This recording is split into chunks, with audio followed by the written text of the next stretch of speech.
Bonjour, nous attaquons aujourd'hui la parole numéro 5 et avec elle la troisième partie, celle qui concerne Jésus et Dieu. Jésus, le médiateur qui se présente en offrande. Alors cette cinquième parole, on la trouve dans l'évangile de Jean au chapitre 19, les versets 28 et 29. Je lis. Après tout cela, Jésus, qui savait que déjà tout était achevé, dit afin que l'écriture soit accomplie, « J'ai soif ». Il y avait là un vase plein de vinaigre. On fixa à une tige d'hysope une éponge imbibée de vinaigre, et on l'approcha de sa bouche. La cinquième parole de la croix par laquelle Jésus demande à boire est une des deux plus courtes des 7 paroles. Un seul mot en grec. Elle ne se trouve que dans l'évangile de Jean, même si ceux de Marc et de Matthieu rapportent qu'il a été donné à boire à Jésus. Cette parole est-elle une demande qui appelle une réponse concrète ou simplement la constatation d'un fait? En tout cas, elle est prononcée dans une intention précise, celle d'accomplir les Écritures, et plus particulièrement peut-être le psaume 69, versets 21 et 22. Ainsi Jésus, tout en prononçant une requête exaucée humainement, obéit à Dieu.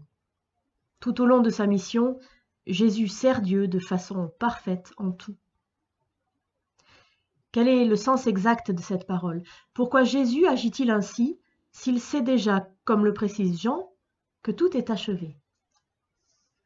Deux explications sont possibles. Tout d'abord, il est permis de penser que désormais, Jésus regarde en avant, puisque son œuvre terrestre est terminée. Il demande à boire afin de réaliser ce qui était prévu. L'autre possibilité consiste à voir dans la cinquième parole la suite de la quatrième. Par l'abandon dont il a été victime, Jésus a déjà accompli la plus grande partie de sa mission, le jugement spirituel. Il subit non seulement l'humiliation physique de la croix, mais aussi l'aliénation extrême du jugement et de la condamnation de Dieu.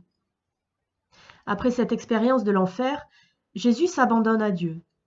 Il éprouve le besoin de boire pour reprendre des forces et rendre son œuvre parfaite. Il est de retour dans le monde des humains après avoir connu l'univers de la souffrance infernale. Le sacrifice, accompli pour le pardon de nos péchés, est derrière lui. Jésus s'occupe maintenant de la matière de l'offrande, de ses propres besoins corporels. Il reprend des forces physiques avant de rompre son corps dans la mort, de faire une offrande parfaite de son humanité. Et on rappelle là le verset 16 du psaume 22. La souffrance physique au moment de la mort cause une déshydratation du corps. L'agonie de Jésus au cours des 6 heures précédentes dépasse toute imagination. Si la quatrième parole évoque donc son humanité offerte à Dieu dans un sacrifice d'obéissance parfaite, la conséquence, j'ai soif, nous remet en mémoire son corps humain tourmenté par une intense douleur. On voit aussi comment sa chair mortelle a partagé l'agonie de son esprit. Jésus traite son corps comme celui du nouvel agneau pascal. La tige d'hysope utilisée pour donner à boire au crucifié, si discutée par les interprètes, est un petit détail qui renforce ce point de vue.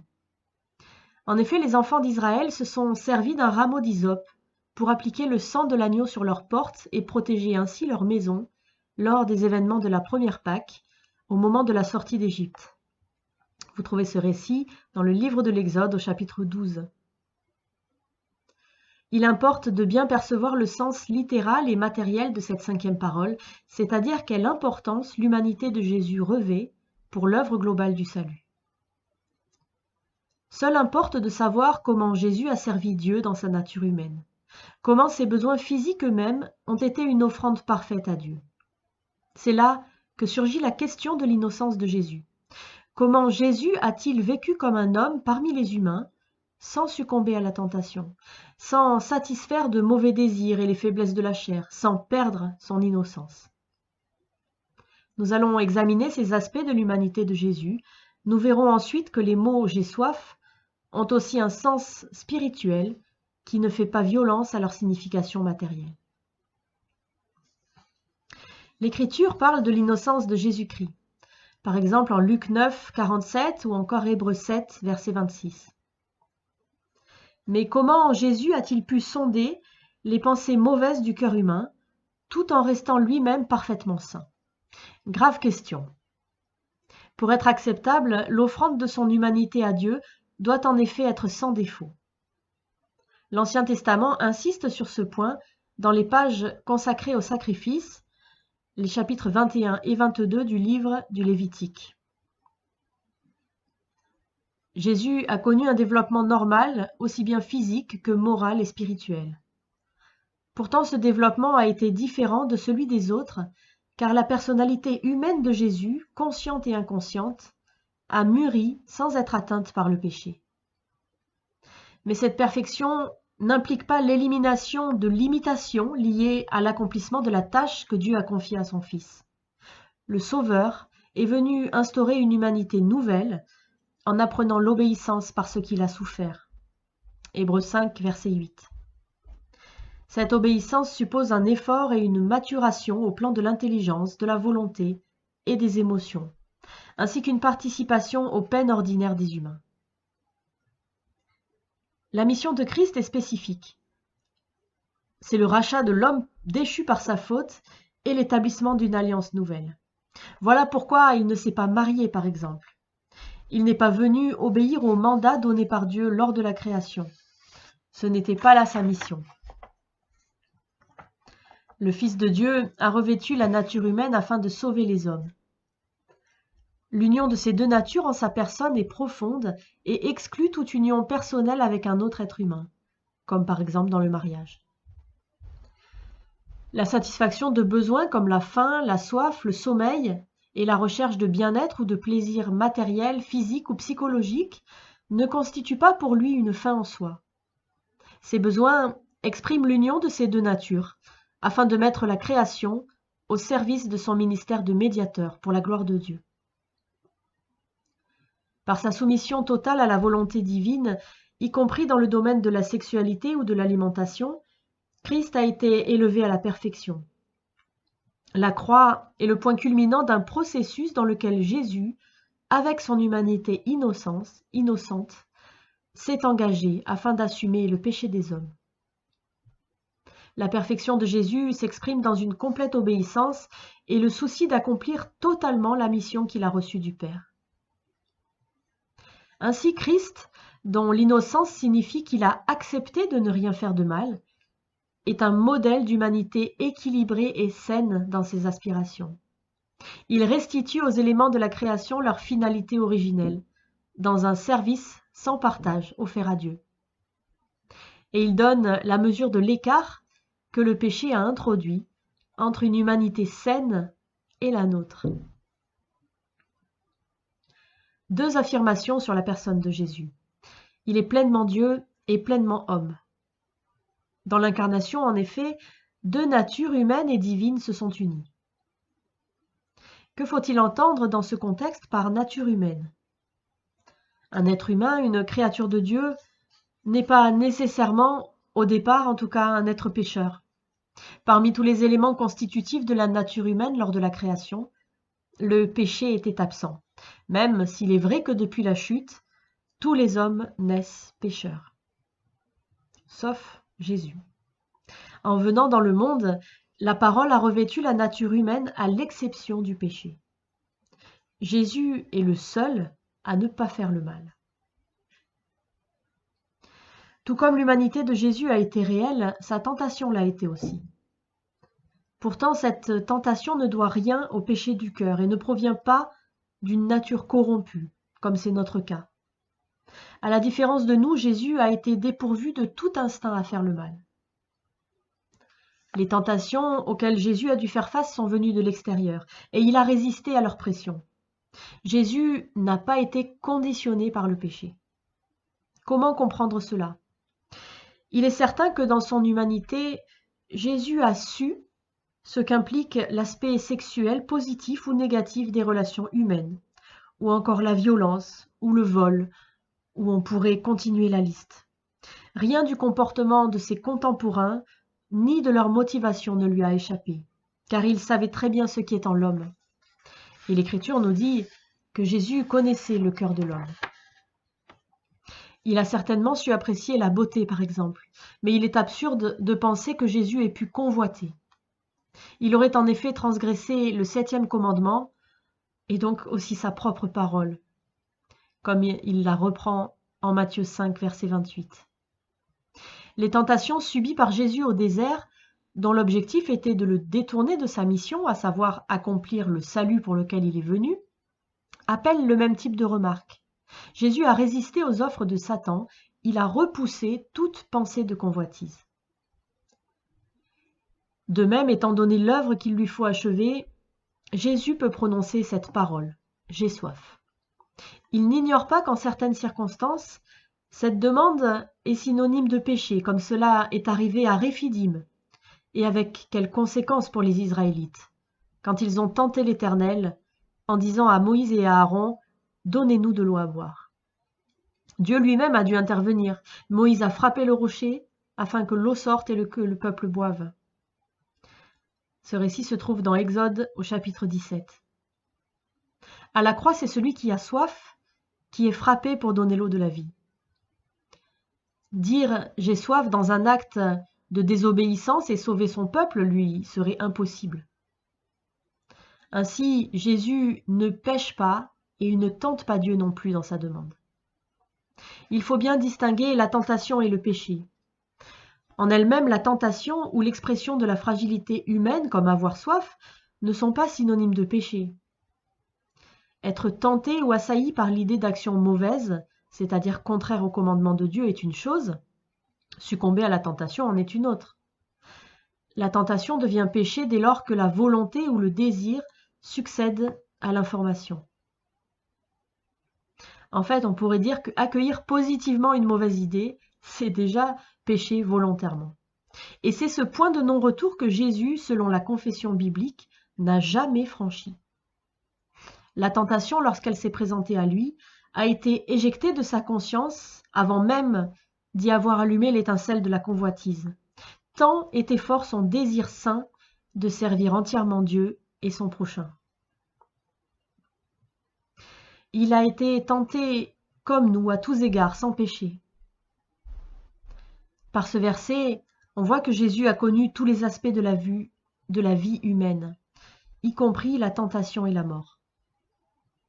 Cette innocence absolue de Christ, sa résistance efficace face à toute tentation, est une des conditions de notre salut. S'il n'en avait pas été ainsi, son œuvre ne nous serait d'aucune utilité. Par sa connaissance intime de nos réalités humaines, il nous apporte le secours, la grâce et la miséricorde, car il sait ce qu'est la souffrance. S'il avait succombé à la tentation, sa mort n'aurait pas pu être une mort assumée à notre place, et la croix serait inefficace. Aussi, confesser que Christ est sans péché est véritablement essentiel au salut du chrétien. Jésus a soif, comme il semble misérable, celui qui a créé les océans et qui envoie la pluie sur les bons et les méchants. Et pourtant, ce contraste ne l'ébranle pas. Et il assume sans révolte la souffrance que Dieu lui envoie. Il a soif pour nous. La soif de Christ est moins l'expression d'un souhait que l'accomplissement partiel de notre salut. Par l'offrande de son humanité parfaite, Christ nous accorde de retrouver notre place. Alors cette parole a-t-elle aussi pour nous une signification spirituelle qui déborde l'affirmation matérielle? A-t-elle un sens divin transcendant? Si oui, ce sens ne doit ni contredire le sens premier et naturel de la parole, ni s'opposer aux indications d'autres passages bibliques, ni être le fruit de notre imagination. La 5e parole de Jésus a un sens spirituel non allégorique. Elle part d'un fait naturel et humain et renvoie à une réalité spirituelle. À la croix, Jésus accomplit la parole de Dieu, sa propre parole. Il a aussi les yeux fixés en avant, vers le tombeau vide et au-delà, vers sa communion restaurée avec Dieu et les siens.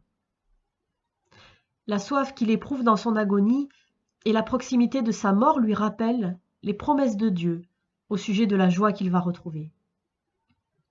Jésus aspire à en finir et à passer à l'étape suivante, celle des retrouvailles. Il a soif de revoir le brigand, mais aussi Moïse, Élie, avec qui il a parlé de sa mort sur le mont de la Transfiguration. La soif de Jésus concerne les siens qu'il va retrouver par-delà la mort. Au moment de l'institution de la Sainte Seine, en Luc 22, Jésus a parlé en ce sens à ses disciples, quand il dit « Je ne boirai plus désormais du fruit de la vigne, jusqu'à ce que le royaume de Dieu soit venu. » La soif de Golgotha est pour lui un signe de la proximité du royaume où il boira bientôt, non dans la souffrance, mais dans la communion des siens. Jésus va se retrouver non seulement avec les siens, mais aussi avec son Père. Et là, on pourrait citer énormément de textes qui nous parlent de la soif de Dieu, la soif de sa présence. Par exemple, le psaume 42, 63, 143. Le même thème se retrouve dans les prophètes, comme dans Isaïe 55. La soif de la présence de Dieu. Jésus-Christ, le fils de David, le conducteur de son peuple, en a partagé la condition, et il introduit ceux qui ont soif dans l'alliance de la bienveillance éternelle. Pour comprendre comment Jésus est plus grand que David, on peut comparer avec 2 Samuel, chapitre 23, les versets 15 à 17, et 1 Chronique 11, les versets 17 à 19. Je vous laisse faire ce travail chez vous. Jésus est plus grand que David, car comme un vrai chef, c'est lui qui offre à boire. Il dit « J'ai soif » afin de devenir pour ceux qui viennent à lui la source d'eau vive. Selon l'évangile de Jean, Jésus est à la fois celui qui demande à boire et celui qui donne à boire. On peut regarder Jean 4 et Jean 7. Ces textes donnent la clé qui permet d'accéder à la compréhension spirituelle de cette 5e parole, en approfondissant son sens naturel sans le contredire. À Golgotha, comme avec la Samaritaine, Jésus demande à boire avant d'offrir à boire. En demandant à boire, le Sauveur crucifié formule une requête d'ordre physique, cohérente avec sa condition humaine, mais qui dissimule une réalité spirituelle, celle de sa divinité. Jésus prépare l'eau vive du salut qui va être donnée au monde dans l'effusion de son esprit. Jésus, rappelons-nous, s'en va pour que l'esprit vienne. Ainsi, la 5e parole n'est pas sans grande signification. Au contraire, elle renvoie à une des vérités centrales de la foi chrétienne. Jésus a été un homme, il a eu soif afin de communier avec nous dans notre humanité qui souffre des conséquences de la chute. Il a versé son sang comme libation pour nos péchés, afin de nous purifier et de nous unir à lui dans sa divinité. Dans un double mouvement, Jésus vient vers nous et il nous attire vers lui. La soif de Jésus est un signe du désir qu'il a de notre salut et de la souffrance qu'il endure pour cela. Elle est comme une invitation à être de ceux qui ont faim et soif de justice, qui aspirent à le connaître toujours plus et à vivre en sa présence. La chasse aux satisfactions matérielles est incapable de procurer une paix spirituelle intérieure. Nous le savons et pourtant, même nous chrétiens, nous sommes pris au filet du matérialisme sans nous en rendre toujours compte. N'accordons-nous pas une place excessive aux choses matérielles? Ne sommes-nous pas tentés parfois par un christianisme de la facilité et de la réussite qui nous permettent de vivre dans le monde comme les autres, tout en formulant quelques actions de grâce? La 5e parole de Jésus nous atteint au plus profond de notre être. Jésus s'est donné entièrement pour nous, afin de nous faire entrer dans sa communion pendant toute notre vie. Quel défi! Tout ce que nous sommes, physiquement et matériellement, aussi bien que spirituellement, est uni à Jésus-Christ. Pas un aspect de notre existence qui ne lui appartienne. La vraie vie, celle qui dure dans l'éternité, surgit de l'unité avec Jésus-Christ, en demeurant en lui. Comment y arriver? Eh bien, Jésus utilise 3 verbes pour le dire. Voir, venir et croire. Voir Jésus, c'est percevoir que la réalité de son témoignage est la vérité. Venir à lui est l'acte de dépendance que fondent l'amour pour Christ et la confiance en sa vérité. Croire en Christ, c'est le reconnaître et le recevoir comme le pain nécessaire à notre vie. Demeurer en Christ, c'est dépendre de lui pour tout, et apprendre à vivre en regardant vers lui et en portant du fruit. Que le Seigneur nous soit en aide. Que Dieu vous bénisse.